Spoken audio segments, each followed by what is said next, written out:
اس کا حل دیکھیں صفائی نصف ایمان ہے, صفائی ہی اس کا حل ہے اور ہمارے ایمان کا حصہ بھی وہ ہے. تو ایک تو صفائی ستھرائی, لیکن وہ صرف مکھیوں کی حد تک نہیں, اس میں سب سے پہلے صفائی ہمارے اپنے گھر سے سٹارٹ ہوتی ہے, ٹھیک ہے.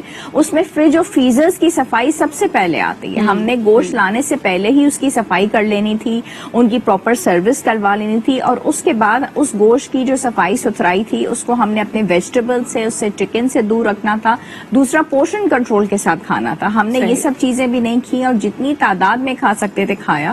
اور اس کے بعد ہم نے ناانصافی کی اپنے ساتھ بھی, اپنی باڈی کے ساتھ بھی. بجائے اس کو پورشن کنٹرول میں کھاتے اور کسی ایک میل میں لے لیتے, ہم نے تو ہر میل میں ہی اس کو کھانا شروع کر دیا. اس میں 2-3 سوالات ڈاکٹر عائشہ آپ کے لیے آئے ہیں. نمبر 1, کیا ہمارے پکانے کا جو انداز ہے, جس طرح ہم اس کو چٹپٹا بناتے ہیں, آپ نے جگہ جگہ یہ بینرز بھی دیکھے ہوں گے کہ جی گوشت آپ کا, ذائقہ ہمارا, کیا آپ اس کو ریکمینڈ کریں گے لوگوں کو؟ کیونکہ ابھی بھی لوگ سوچ رہے ہیں کہ جو ران پڑی ہے نا اس کو چٹپٹی ران بنوا لیتے ہیں.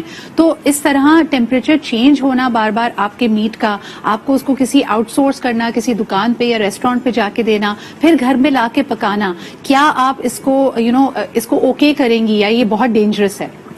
آپ نے ایک دفعہ گوشت کو پکانے کے بعد فریز کر دیا ہے اور اس کے بعد آپ لے کے اس کو دوبارہ کھا رہے ہیں اور پھر دوبارہ فریز کر رہے ہیں, یہ جو ہے آپ کی صحت کے لیے بہت زیادہ خطرناک ہے اور بہت ڈینجرس ہے. ہاں, جس وقت گوشت آپ کے پاس آتا ہے آپ اس کو صاف ستھرا کر کے پیکٹس میں پراپرلی, جو بالکل بھی ٹون نہ ہو, اور آپ اس کو فریز کر دیتے ہیں اور 1 سے 1.5 مہینے کے اندر یوٹیلائز کر لیتے ہیں, دیٹس پرفیکٹلی فائن. جہاں تک سوال آپ کا یہ ران کا ہے یا گوشت آپ دے دیتے ہیں کسی ریسٹورینٹس میں بنانے کے لیے, اوکے, آپ اس کو صاف ستھرا کر کے ریسٹورینٹ میں دے دیں اور ان کو ایک ٹائم ڈیوریشن دے دیں کہ جی ہمیں یہ ایک ڈنر کے لیے چاہیے ہے, اور آپ کو وہ مل جاتا ہے. صحیح ہے. زیادہ بہتر طریقہ یہ ہے کہ آپ اس کو گھر میں ہی بنا لیں.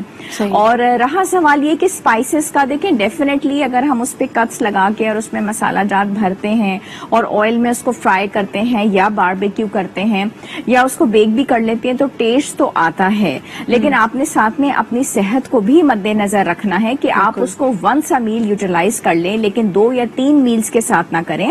اور ساتھ میں پرو بایوٹکس کا استعمال ضرور کر لیں. پرو بایوٹکس میں رائتا یا دہی شامل ہوتا ہے جو ایسے ڈائجسٹیو انزائمز کو ریلیز کرتا ہے تاکہ یہ جتنا بھی گوشت آپ کنزیوم کر رہے ہیں اس کی ڈائجیشن اچھے طریقے سے ہو جائے, ایسے انزائمز ریلیز ہوں تاکہ یہ فوڈ جتنا بھی آپ کھا رہے ہیں وہ ڈائجسٹ ہو سکے. بالکل. اور اس کے علاوہ یہ جو ہم بات کرتے ہیں اس میں استعمال ہونے والے تیل کی, ابھی جیسے حوالہ دیا گیا فرائی کرنے کا, اگر ہم ویجیٹیبلز فرائی کرتے ہیں ڈاکٹر عائشہ, مثال کے طور پر فرینچ فرائز اگر ہم نے بنائے تو ہم 1 یا 2 دفعہ اس آئل کو ری یوز کر سکتے ہیں.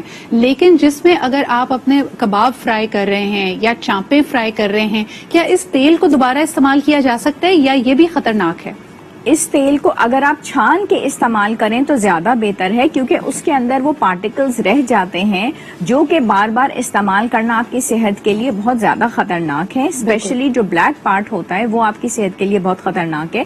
تو اگر آپ اس کو چھان کے دوبارہ استعمال کرتے ہیں اسٹرینر کے ساتھ, چھلنی کے ساتھ, دیٹس بیٹر. ادروائز آپ 2 فرائرز کا استعمال کر لیجئے. ایک کو آپ رکھ لیجئے اپنی سبزیوں کے لیے یا فرائز کے لیے اور دوسرے کو آپ استعمال کیجئے گوشت کے لیے, تو دیٹس اے بیٹر آپشن. بالکل صحیح. اچھا, ایک اور بڑی اہم بات جس کو ہم شاید سوچتے بھی نہیں ہیں, اس پہ زیادہ توجہ نہیں دیتے, جو ہمارے کوکنگ یوٹینسلز ہیں ڈاکٹر عائشہ.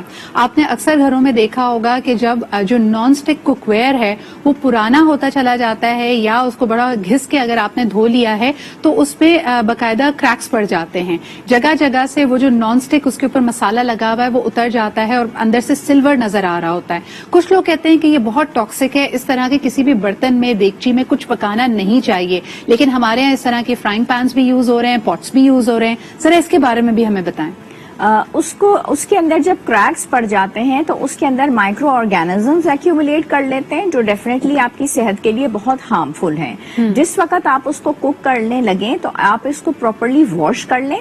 تیسری بات یہ ہے کہ آپ نے جب کوکنگ کرنی ہے بہت ہی ہائی ہیٹ کے اوپر کرنی ہے, پراپرلی کوکڈ فوڈ کا استعمال کرنا ہے. ہائی ٹیمپریچر کے اوپر جو مائکرو آرگینزمز ہیں وہ کل ہو جاتے ہیں. اگر ہم ہائی ہیٹ کے اوپر کوک نہیں کرتے اور پراپرلی کوکڈ فوڈ کا استعمال نہیں کرتے تو اس سے بھی ہمارے پرابلمز ہوتے ہیں اور گیسٹرونٹرائٹس ہوتی ہے. بالکل. تیسری بات یہ ہے کہ بہت زیادہ کٹس اگر ہو چکے ہیں اور ہم بار بار اسی یوٹینسل کو استعمال کر رہے ہیں تو ہم خود اپنے ساتھ زیادتی کر رہے ہیں. وہ جو کہتے ہیں نا کہ یہ فرائنگ پین کسی زمانے زمانے میں نان اسٹک تھا, اب یہ نارمل توا بن چکا ہے. اچھا, ایک آخری سوال مجھے یہ بتائیے کہ what about microwaves? Microwave میں اور بیکنگ بھی, مجھے لگتا ہے کہ آج کل مائکرو ویو کوکنگ بڑی کامن ہو گئی ہے, لوگ پوری recipes, biryani, pizza microwave میں بنانا چاہتے ہیں, اسی طرح بیکنگ بھی اوون میں کرنا چاہتے ہیں, لیکن یہ ہمارے یہاں اتنا کامن نہیں ہے. تو جو نئے شیفس ہوتے ہیں یا خاتون خانہ ہوتی ہیں, ان کو ایگزیکٹلی پتا نہیں ہوتا کہ کیا اندر تک میٹ بیک یا کک ہوا ہے یا نہیں. اس کے لیے آپ کیا کہیں گی؟ کیونکہ کئی دفعہ پوری کی پوری ڈش دیکھنے میں بڑی خوبصورت ہے, لیکن جب اس میں چمچہ ڈالا جاتا ہے تو اندر سے وہ انڈر ککڈ ہوتا ہے, پھر کیا کریں؟ جو پراپر جو نئے بالکل ہی ٹرینیز ہوتے ہیں ان بیچاروں کو تو بالکل ہی پتا نہیں ہوتا, لیکن جو پراپر ٹریننگ حاصل کر چکے ہوتے ہیں وہ بہت ایکسپرٹ ہوتے ہیں, اور وہ باقاعدہ فوک کے ساتھ یا کانٹے کے ساتھ اس کو سٹاپ کر کے چیک کر رہے ہوتے ہیں اور نیچے کی تہہ تک دیکھ رہے ہوتے ہیں کہ وہ براؤن ہو چکا ہوتا ہے اس کا کرسٹ یا نہیں. دوسری بات یہ ہے کہ مائکرو ویو بہت ہی ہارڈ آج کل کے زمانے میں, اب تو بہت اس کے بارے میں ریسرچز ہو چکی ہیں, پلاسٹک کو بالکل استعمال کرنے کے بارے میں منع کر دیا گیا ہے. مائکرو ویو سے زیادہ بہتر ہے کہ آپ سٹوو کے اوپر یا چولہے کے اوپر چائے بھی بنائیں, چیزیں بھی بنائیں. مائکرو ویو میں ایون بچوں کو منع کیا جاتا ہے. جو آپ کے یوٹینسلز ہیں وہ آپ کے کھانے کو اور آپ کی خوراک کو کس طرح افیکٹ کر رہے ہیں, اس پہ ریسرچ کی بہت ضرورت ہے. بہت بہت شکریہ ڈاکٹر عائشہ ہمارے ساتھ موجود ہونے کے لیے, اور خاص طور پہ جو ہم نے بات کی کہ بھائی اپنا پیٹ سمجھ کر کھائیں اور اپنے بلبوتے پہ بائی دا وے آپ اپنا نام بنا سکتے ہیں. اس کے لیے ضروری نہیں ہے کہ آپ کے پاس اثر و رسوخ ہو, اور یہی پیغام ہے نئی کمیونیکیشن بائی پیپسی کا. تو کوئی بھی نئے آئیڈیا کو فوری طور پہ رد نہ کر دیں, بلکہ جس طرح کہ انہوں نے کہا ہے کہ تھوڑا لائف میں لچک لے کے آئیں, ایکسپریشن لے کے آئیں, اور کئی چیزوں کو کہیں why not, let's give it a shot. اسی کے ساتھ لیتے ایک چھوٹا سا break, we'll be right back.